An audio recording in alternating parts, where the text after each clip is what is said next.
everyone, I'm Christine from the Hollowbrook Branch, and today I am out in my backyard once again, and I would like to talk to you a little bit about ways you can make your backyard friendly to local wildlife.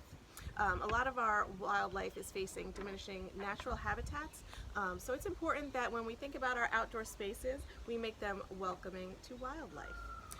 There are simple steps you can take to do this that will make your backyard a healthier habitat for animals and insects.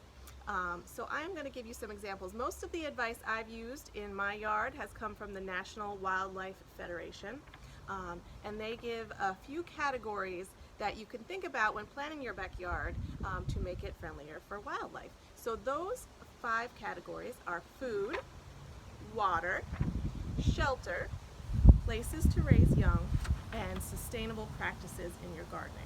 So I'd like to take you on a little tour of my yard and show you some examples of what I've done and that you can do at home. All of these practices also they're fairly simple. They don't take a lot of time. They tend to not cost a lot of money, and you don't need a large space to implement most of them. You could do them in any size yard. So let's get started talking a little bit about food. Okay, so when we're talking about food for wildlife, one of the best sources of food we can provide is plants. And native plants especially provide the best food for native wildlife. So one example is what I have here. This plant you can see it's sort of dying back a little bit now, but it has these unusual looking but very beautiful pink flowers on it. It's called bee balm, and it's a native to New Jersey, and the nectar of this flower provides food for butterflies, bees, and hummingbirds. They love the nectar. And then later in the season, when the flowers are gone, there are seeds at the top that provide food for songbirds. So that's a great example of the way plants in your yard can provide food for wildlife. I have another plant right here, and this is fennel. This is cheating a little bit because I don't think this is actually native to New Jersey. I'm not 100% sure. But I always keep some fennel in my yard because black swallowtail caterpillars love to eat fennel.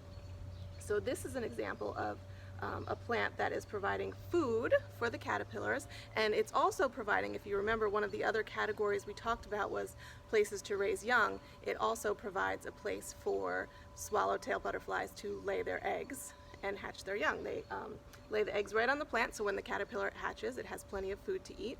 And I love having this. It's really fun for kids. Every year we look out for the caterpillar. Sometimes we could even see the butterflies actually coming and laying the eggs on the plant. But we always look out for the caterpillars and then actually bring them inside, keep them in a safe container, make sure they have fresh fennel cuttings every day to eat, and we watch them transform into butterflies and then let them go outside. So this is a great example of 2 food plants that you could have in your yard that provide food for animals. Okay, so another great way to provide food for wildlife is by having a bird feeder. This is my regular bird feeder here with birdseed in it. I just get it at the grocery store, and this provides food for a wide variety of birds that come eat here. And it's especially useful in the winter when there aren't as many plant sources for the birds. They do appreciate the bird feeder. This also provides food for squirrels. As you can see, I have this squirrel baffle here to keep them from getting right on there, but they still come and eat the seeds that fall down onto the ground. I also have a couple hummingbird feeders. I do keep these in a different part of the yard, and these provide nectar for hummingbirds. And if you're interested in learning more about the hummingbird feeders, I do have another video on our YouTube channel, which is all about the hummingbird feeders, so you can watch that to learn some more. So bird feeders are another great food source for wildlife that you can keep in your backyard. Okay, so our next category was water. It is recommended to provide a water source in your yard for animals. If you are lucky enough to have a stream or a pond in or even near your yard, that counts as a water source. I do not have any naturally occurring water in my yard, so we created this little, what we call the oasis, in the back of my yard. This is a solar-powered fountain. It's basically a bin filled with water that we buried in the ground and then attached this solar-powered fountain to it, so it uses the sun to run. If I were to cover it up, it would stop. So it's environmentally friendly, and it's very pleasant to sit back here near and listen to the water bubbling. However, it doesn't really collect sitting water, and so I've also stuck right here just a very small bird bath. that I keep filled with water for the birds to drink and bathe in. If you do, bird bath is a very easy water source. If you do have one, it is a good idea to just make sure you change the water regularly so that it stays clean, and also to prevent mosquitoes from laying their eggs in there. You don't want to fill your yard with mosquitoes. So a bird bath is a great, easy water source that you can provide for your local wildlife. Okay, so our next category was shelter. It's good to provide places where animals can sneak away and protect themselves from predators or from extreme weather. So one way to do this is a rock pile or a rock wall. There's lots of little nooks and crannies there for little creatures to climb into. A pile of logs or a pile of sticks or brush will work a similar way. And we have this kind of out of the way next to our garage. And we just kind of leave it here for the creatures to get to. If you have a pond in your yard, that also provides shelter for aquatic animals. So just like the fennel, it has dual purposes of providing a water source and a shelter. Okay, so you can also provide man-made sources of shelter, and I apologize for the awkward angle of this video, but I wanted to make sure that you could see my birdhouse up here. This was given to me as a gift, and I think within just a day or two of hanging it up, I had some wrens move in there, and they have since had babies. I know because you can hear them chirping. Not now, they're quiet, but especially when the parents come with food, you can hear them get all excited in there.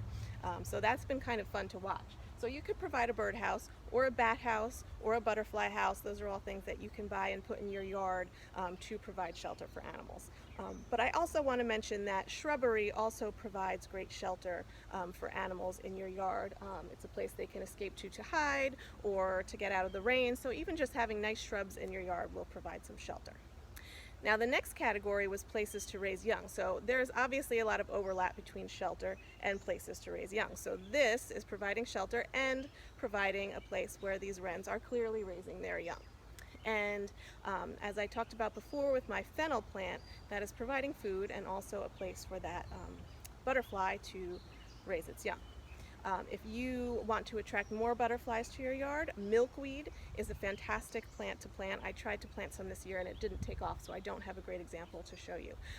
But if you can get your hands on some milkweed seed and put that in your yard, it's extremely beneficial to monarch butterflies. That's the only plant they really like to lay their eggs on. So milkweed is a great place for monarchs, to allow monarchs to lay their eggs and raise young. So our final category to think about when making our yard wildlife friendly is sustainable gardening practices. One of the best ways you can do this is to stop using any chemical fertilizers or pesticides. I gave up on having a perfect lawn a long time ago, and I'm so glad that I did. As you can probably see, I'm sitting here amidst a field of clover, and actually we just mowed the lawn yesterday, so usually there's more flowers than this even. But I am so glad that I have this clover in my yard. It is great for bees. They love it, and it also attracts rabbits. So we have a ton of rabbits, and my kids and I love watching the rabbits come frolic around our yard every day. We've named a bunch of them, and we love seeing them hop around. Now, you might be thinking, but they'll eat my garden. I do have a veggie garden. I just keep it covered with some netting, and they don't get at it. And if they have all this clover to eat, this is actually their favorite. So they're happy to eat this and stay away from the rest of my garden. So we've provided them a food source. They have shelter. They have made little burrows under our garage. So they're very happy here. Other things you can do are have a compost. I actually do have one. I'm not going to get too up close to it. It's not attractive. But behind this tree here, we have a pile where we throw our lawn clippings and some of our natural food scraps, and that's our compost. You could also get a more formal type of compost bin and compost in your yard. And another suggested practice is getting a rain barrel or using soaker hoses if you're going to water, because they both conserve water. So I hope that you feel like you learned something useful today. I am going to put up a few photos now of some animals that I have seen in my yard. We get lots of wildlife here, and I hope that you can see that these practices are not particularly labor intensive. They don't cost a lot of money. There are simple steps that you can do to really help the wildlife around you, and you get the benefit of observing nature right from your own home.